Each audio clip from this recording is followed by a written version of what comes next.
Midst of everything going on in the world. After all, we've kind of run out of adjectives to describe what's going on. Have you noticed? Unprecedented, historic, epic, biggest ever recorded, never seen before. I was texting with a close friend who is also a pastor on Saturday. We were checking in on mutual friends in Florida. I have a very dear friend in Florida who's a chaplain at Tampa General Hospital, she's on the A team staying through the storm to minister to people there. So I texted my friend, the world feels so out of control right now. And she texted me back and said, crazy out of control, starting to believe in the end times again. There was a New York Times article yesterday entitled, Apocalyptic Thoughts Amid Nature's Chaos. The article went on to say that it even crosses the minds of the most secular, to say nothing of the most religious. Eclipses, hurricanes, floods, wars, it's right out of the Bible. The sun shall be darkened. The mountains will shake. The seas will rise. There will be wars and rumors of wars. It's apocalyptic. And if you're not a Bible fan, then maybe you've read a dystopian novel lately. And we walk into church not only with all those things on our hearts and minds, but with our own personal struggles. Loss and illness, loneliness, depression, estrangement. But I want to suggest that it actually is in the midst of all this that it is the most opportune time to talk about joy. Not in a shallow or frivolous way, not in a way that ignores the pain and the suffering and the worry and fear of the world, not with a don't worry, be happy platitude, but in a way that faces the possibility of joy in the very center of all this. Now, I was watching CNN this morning, and John McCain was on. And the reporter was asking him about his very aggressive cancer. And he said, I'm not going to pretend it's not serious. It is. But he said, every life has to end one way or another. But he didn't miss a beat, and he said, but you got to have joy. Joy. I thought, well, I'm just going to have you preach today, John McCain. Think about John McCain for a minute. He's talking about joy in the midst of his struggle with cancer. He's talking about joy, just radiant, his face lit up, a prisoner of war who suffered torture and unthinkable cruelty. And this man is radiating joy. This is precisely what the book of joy is all about. Joy in the midst of the world. Questions from around the world were collected for Desmond, Tutu, and the Dalai Lama, and the most frequently asked question was, how can we live with joy in a world filled with so much suffering? So if you're asking that this morning along with me, then we're in good company.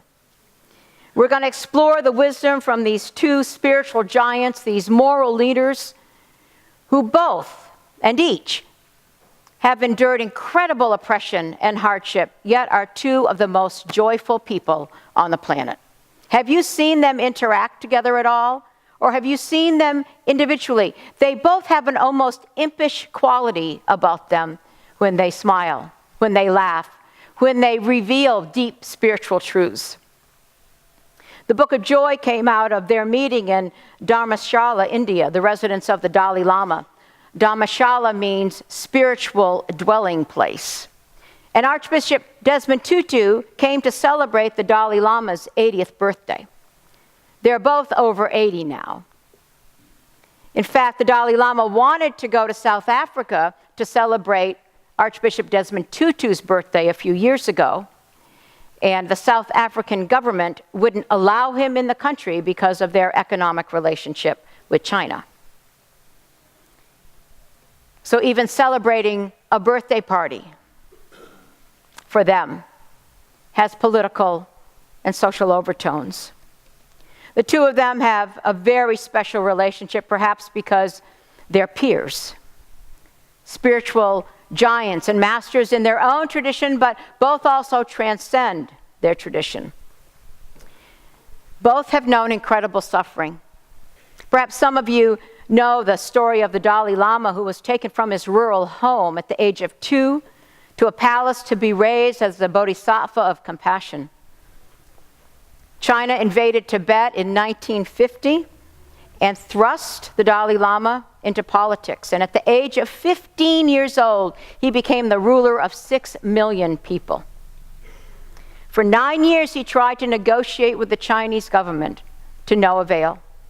And so then, a very pained decision, he decided to flee into exile. He had to take off his recognizable glasses. They dressed him as a palace guard, and they snuck out with very little chance of making it to India. They endured sandstorms, snowstorms, and had to summit 19,000-foot mountains to get to India. And it took them 3 weeks. He's lived in exile, never being able to return to his home for over 50 years. And he wears the very heavy mantle of the political and national identity of his people and embodies their spiritual aspirations to this day. And I feel very honored to even be talking about the Dalai Lama, as it has been said that he might be the last Dalai Lama. And feel honored to be talking about Archbishop Desmond Tutu, one of my own spiritual heroes in life. Tutu, who held the country together during apartheid. I've heard him speak many times in South Africa. I heard him speak at a funeral of 60 people who had died in an uprising in Soweto. And he was the voice of peace and nonviolence, trying to bring comfort to his people when there was so little comfort to be had. He suffered untold oppression and discrimination, the daily dehumanizing effects of racism in that apartheid system. And yet he embodied love and peace along the way. He is one of the main reasons that South Africa didn't erupt into a bloody civil war. It is really true that the voice and leadership and life of Archbishop Desmond Tutu probably has had more effect on that country as anyone like Nelson Mandela. And he called the churches to be the church during that time. They both would say that joy is bigger than happiness because joy is not dependent on external circumstances. Their joy has been burnished in the fires of adversity, oppression, and struggle. And though I have not lived with oppression and struggle in my life in any of the ways that so many people do, what I can say from my heart is that what I have witnessed in other people who have had that kind of struggle and oppression is a joy that I rarely see anywhere else. Whether it was in the slums of Calcutta, or in Soweto, or running from the police with my black South African friends, when as we ran, they were saying, they can't take your joy from you. There's something about joy that has a relationship to struggle and sorrow that is almost exponential. We'll look at joy from their wisdom, from teachings and science and stories, and maybe they'll help us discover the possibility of more joy in our lives. Do you need more joy? You know, it's rare that I hear when I ask people, not you, but people in general, how are you? That someone says, I am just so filled with joy I can hardly stand it. Did you hear that lately? I don't think I've said that recently. What would it be like to know the possibility of real joy in our lives on a more consistent basis? So today, just for a couple minutes, I want to look at what it might mean to be connected to joy as we begin this journey together. Now, both Buddhist and Christian teachings reveal that so much of human suffering occurs within our own heads and our own minds. They say, sadly, many of the things that undermine our joy and happiness we create ourselves. Often it comes from the negative tendencies of the mind, emotional reactivity, or from our inability to appreciate and utilize the resources that exist within us. The suffering from a natural disaster we cannot control, but the suffering from our daily disasters we can. We create most of our suffering, so it should be logical that we also have the ability to create more joy. It simply depends on the attitudes, the perspectives, and the reactions we bring to situations and to our relationships with other people. When it comes to personal happiness, they say there is a lot that we as individuals can do. They insist that natural joy resides in the heart, but we just have to connect to it. You know, neuroscience points out that there's really only 4 fundamental emotions, and that's anger, fear, sadness, and joy or happiness. What do you notice about that?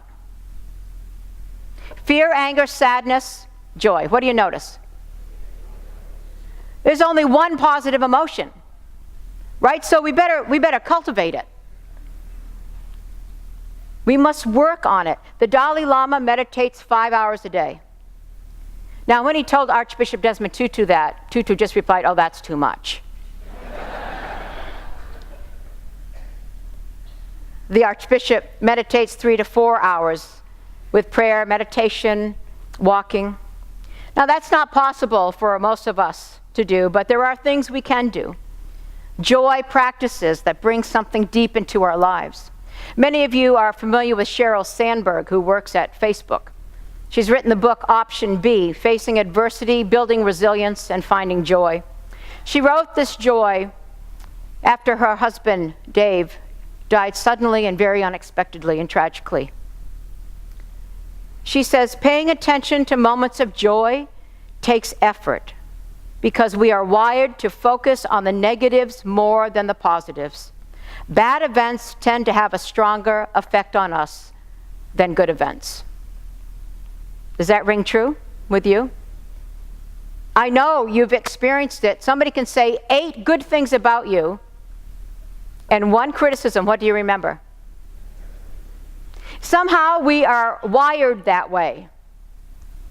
So it takes great intention to not just focus on the positive, but to connect with it. The Dalai Lama and Archbishop Desmond Tutu would say, joy is our birthright, so claim it, reclaim it. In fact, Buddhism has the sense that joy is our original state. And that when we return to joy, we return to that original state. I think Christianity could use a little more of that teaching. What do you think? Is that a little original joy? Isn't that a little better than original sin? Really, we need to begin to shift our thinking. Not original sin, but original blessing. And part of that original blessing is the capacity for joy no matter what is going on in our lives. And I look around, I catch faces as I scan the congregation, and I know some of you just walk in here this morning with heartache. And joy is possible even in the midst of that. The capacity that we have for sorrow and suffering is great, but it is equal to the capacity for joy that we have. And the more we allow ourselves to open and experience all of it, we will experience all of it. I think that's sometimes why we don't experience as much joy, because we're afraid to experience suffering and sorrow, so we keep it down, and it doesn't allow us to then experience the heights of joy as well. The times in my life that I have known some of the greatest joy were also at times when I was going through the deepest struggles with people. It's almost like the body can only bear so much sorrow and suffering, so this natural capacity for joy wells up. The Buddhists say if you really want to know more joy, all the Dharma teachings agree on this: lessening self-absorption. Ooh, didn't want to hear that, huh? Lessening self-absorption. Too much self-centered thinking is a source of suffering. Compassion for others is a source of well-being and happiness. Connection to others is the source of connecting to the heart of joy. It echoes Jesus' teachings on love. You heard it this morning. Love each other, so that my joy may be in you and your joy may be complete. In other words, you already have the joy, but you want to make that joy full and realized and complete. Move from love in your life and compassion. The book even goes on to say that one thing that will make you really happy is giving away money.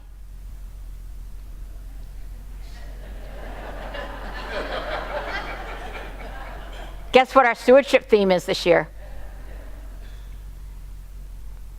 Compassion, love, generosity. The opposite of the rampant individualism in our society. The opposite of, I've got mine, I'm not worrying about you. Joy has to do with the common good for all of us. Why are we in America so alienated and polarized and stressed out? Part of it is our self-absorption, our individualism, our failing to realize how deeply connected we all are. Now, as I end, I know what some of you are thinking, so let's be honest. Some of us come into this world with a cheerful and sunny personality. Like Tigger, right? Boisterous, enthusiastic, energetic. Others, not so much. Come into the world a little more serious, a little cranky at times, a little more Eeyore. We all have different set points. That's true. Sometimes I look at somebody with a sunny personality and think, do you have to work at that, or does it just come naturally? But that's only 50% of the story, whatever your set point is. The other 50% is our attitudes and actions over which we have control. And the greatest influences are the ability to reframe a situation in a positive manner, our ability to experience gratitude, and our choice to be kind and generous. It actually, the science says, and the spiritual teachings say, becomes that simple to connect to more joy in our lives. That's the journey we're taking, to connect to joy. I'm on it with you. And remember the words of David White, inside everyone is a great shout of joy waiting to be born. I feel it grown in me now and ready to arrive in the world. So may joy arrive for each of us and with each of us. Amen.